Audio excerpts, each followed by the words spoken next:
me ma kuptu që për në me jëm një shumë rënë, shumë ngarkesë o konë për mu. Edhe s'po vjen hiç mirë kur e kom po që të qemë. E në gjendje.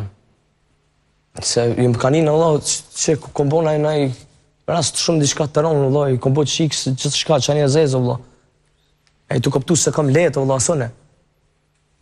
Edhe pse më ka dashtë, s'ka mujtë me nalë veten. Më vje keq, më shpesoj që është mirë. Shpesoj që është mirë edhe kur dal jashtë.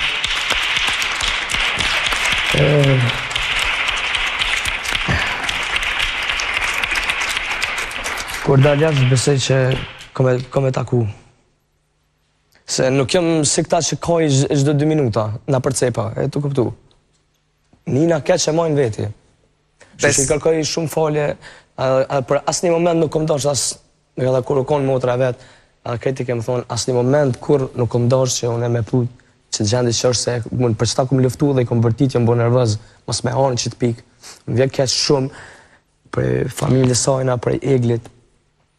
Vje shumë keq, nuk kom dosh të kur, ju kërkoj shumë falje edhe kur dal jashtë, nëse me hapin mundësin familje eglit, mu taku, bilem, një kërkim falje me ja u bu në sy më sy, se nuk kom dosh me bu kur, po thjesht i ka pas menime shumë atë fella, e ka lindu vetën edhe mrena, presioni ka mirë, normal, ka menu shumë sene, nuk është si jashtë si mrena. Arber, a mendon se do të ndikoj largimi i eglit qëndrimin e Gjestit brenda shtëpisë dhe mënyrën se si e çon përpara këtë përvojë? Mendoj që po.